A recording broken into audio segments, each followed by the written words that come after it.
तो जैसे पहला हमारा फील्ड है 27, तो 27 जो हमारा फील्ड है उसका नाम है सीक्वेंस ऑफ टोटल। तो इसमें होता क्या है कि जैसे कभी कभी क्या होता है ना कि लेटर ऑफ क्रेडिट का लेंथ बहुत बड़ा हो जाता है, तो इसको 2-3 पार्ट में भेजा जाता है। तो यहाँ पे लिखा रहेगा कि सीक्वेंस 1 बाय 1 है, डैट मीन्स कि पूरा जो कंटेंट है इसके सारे एक ही वन गो में चले गए हैं। यदि 1/2 लिखा हुआ है दैट इज़ कि 2 पार्ट में इशू हुए हैं। उसके बाद हमारा हो जाता है 40 का ए, फॉर्म ऑफ डॉक्यूमेंट्री क्रेडिट। इसमें बहुत तरह के होते हैं, जैसे नॉर्मली यदि कुछ ना लिखा जाए तो इसमें होते हैं हमारे इरेवोकेबल लेटर ऑफ क्रेडिट होते हैं। उसके बाद हमारे फील्ड 20 होता है, जिसमें हमारा जो FLC का जो नंबर रहेगा वो नंबर हमारे इसमें डिनोट होगा, जैसे FLC 0012612236 ऐसे करके। उसके बाद ये होता है हमारा एक ऑप्शनल क्लॉज आता है 23, जिसमें हमारा होता है कि रिफरेंस टू प्री एडवाइस। ये ओकेजनली कभी कभी होता है, मीन्स कुछ फॉरेन बैंक ऐसे होते हैं जिसमें उनको रिक्वायरमेंट होती है कि वो LC को प्री एडवाइस करा सके, तो उसका ये क्लॉज होता है, बट ये ऑप्शनल होता है, तो ये आपको शायद रेगुलरली आपको देखने को ना मिले। उसके बाद हमारा क्लॉज होता है 31C। 31C होता है हमारा date of issue. Date of issue मतलब जिस दिन हमारा लेटर ऑफ क्रेडिट एक्चुअल में इशू हुआ है, मतलब जिस दिन हमारा लेटर ऑफ क्रेडिट का स्विफ्ट रूट हुआ है टू बेनिफिशियरी बैंक और टू फॉरेन बैंक, तो उस दिन का जो डेट होता है वो हमारे यहाँ पे डेट ऑफ इशू में होता है।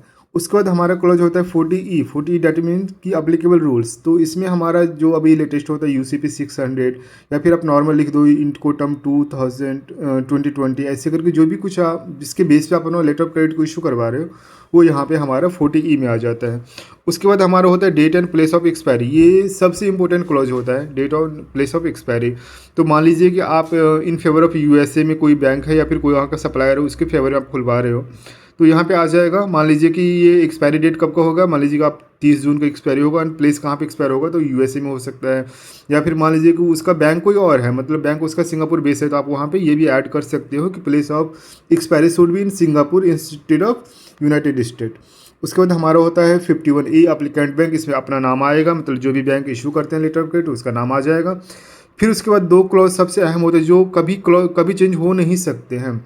इसमें आप जो भी चीज़ देखोगे उसमें ऑलमोस्ट सब कुछ आप अमेंडमेंट के हिसाब से चेंज कर सकते हो, but clause 50 and clause 59 that means कि name of applicant and name of beneficiary ये कभी भी चेंज नहीं हो सकता है।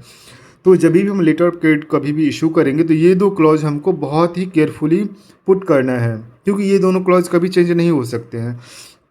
उसके बाद नॉर्मल सा क्लॉज है हमारा जो करेंसी कोड क्या है, मतलब USD में है या फिर अपना सिंगापुर डॉलर में है या फिर यूरो में, जो भी हो अपना करेंसी का कोड क्या है, उसका अमाउंट कितना है। उसके बाद हमारा 39A होता है। 39A में हम क्या डिनोट करते हैं कि टॉलरेंस क्या होता है। आप सप्लायर से बात कर रहे हो कि 10,000 रुपीज़ का हमको गुड्स चाहिए, सप्लायर बोला कि हमारा गुड्स तो लॉट में जाता है, कभी हो सकता है कि 10,500 भी हो जाए, कभी हो सकता है कि 9,500 भी हो जाए। तो आप इसके लिए क्या करते हैं कि एक टॉलरेंस आप एक लिमिट सेट कर देते हो कि चलो कोई बात नहीं, 10% ऊपर या 10% नीचे जो भी होगा हम आपके गुड्स को एक्सेप्ट कर लेंगे, तो इसको हम 39A में हम डिनोट्स करते हैं। उसके बाद हमारा 39B होता है। 39B मतलब मैक्सिमम क्रेडिट अमाउंट, ये इंक्लूडिंग टॉलरेंस हो जाती है। जैसे आपने 10,000 का लेटर ऑफ क्रेडिट ओपन किया था, 10,000 USD का, उसमें आप 10% ऐड कर दो तो लो जाएगा, तो वो तो अपना लिमिट में नहीं ऐड होगा, लेकिन जो भी अपर में होता है +5 +10% हो रहा है तो उसका हमारा 10% ऐड होकर हमारा हो जाएगा 11,000। तो ये हमारा टोटल क्रेडिट अवेलेबल 11,000 हो जाएगा। उसके बाद हमारा 39C में देखोगे आप लिखा हुआ है एडिशनल अमाउंट का वर्ड। नॉर्मली ये ऑप्शनल होता है, आपको हार्डली किसी किसी LC में मिलेगा। इन केस यदि लेटर ऑफ क्रेडिट में SBLC का या फिर RA फाइनेंस का क्लॉज हो, जिस केस में हमको उस पर कुछ इंटरेस्ट देने की बात कही जा रही हो, तो उस क्लॉज में यहाँ पे हम कुछ ऐड कर सकते हैं। उसके बाद हमारा आता है 41 का सीरीज़ 41A में आता है कि आप किस बैंक के साथ आपका RMA इस्टेब्लिश है, मतलब रिलेशन आपका किस बैंक के साथ है जिसको आप LC भेज रहे हो, मतलब जो एडवाइस करने वाले हो, उसका नाम यहाँ पे 41A में आएगा। उसके बाद हमारा ड्राफ्ट किस बैंक पे आएगा, और नॉर्मली ड्राफ्ट अपने ऊपर ही आता है, मतलब जो इशू करते हैं। उसके बाद हमारा ड्रॉई का नाम आता है 42A में ड्रॉई का नाम आएगा।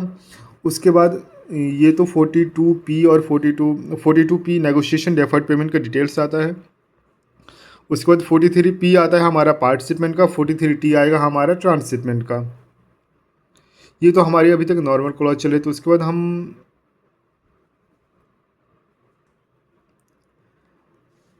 उसके बाद कुछ और इंपॉर्टेंट क्लॉज है हमारे 44C होता है लास्ट डेट ऑफ शिपमेंट। यहाँ पे आप ध्यान देने वाली बात है कि 44C और 44D में से कोई एक ही चीज़ हमारी एलसी में मेंशन हो सकती है, क्योंकि 44C होता है, 44C एक एग्जैक्ट डेट बताएगा कि ये हमारा लास्ट डेट ऑफ शिपमेंट होता है, लेकिन 44D जो है वो एक रेंज ऑफ पीरियड बताता है, लाइक इस टाइम के बीच में हमारा कभी भी शिपमेंट हो सकता है। उसके बाद 45A है जिसमें डिस्क्रिप्शन ऑफ गुड्स और सर्विसेज मेंशन होती है। उस गुड्स और सर्विसेज के लिए हमको क्या डॉक्यूमेंट की रिक्वायरमेंट होती है या फिर कुछ हम एडिशनल डॉक्यूमेंट मांग सकते हैं अपने सप्लायर से, उसको हम मेंशन करेंगे 46A में। और उस डॉक्यूमेंट्स के रिगार्डिंग हम कुछ और उस पर एडिशन कंडीशन लगा सकते हैं, वो सारी चीज़ें हम मेंशन करेंगे 47A में। तो मोटा मोटी यही हमारे सबसे इंपॉर्टेंट क्लॉज थे। उसके बाद हमारे वो आते हैं 71D। मीन 71D में चार्ज कौन बियर करेगा, इसमें चार्ज के रिगार्डिंग हमारी क्लॉज होती है। तो नॉर्मली जो नॉर्मल क्लॉज होता है उसमें क्या होता है कि जो मान लीजिए कि अपने लोग एलसी ओपन करते हैं, तो जो विद इन इंडिया के जो चार्ज होंगे वो यहाँ पे अप्लीकेंट बियर करेगा, और जो आउटसाइड इंडिया का चार्ज होगा वो बेनिफिशियरी बियर करता है। उसके बाद एक हमारा क्लॉज आता है 48 period of presentation in days. तो जो हमारे फेडे का रूल है जो, या फिर UCP 600 का आप बता सकते हो, उसे मैक्सिमम पीरियड 21 डेज डिनोट्स कर रखा हुआ है। हाँ, इसको हम बढ़ा भी सकते हैं।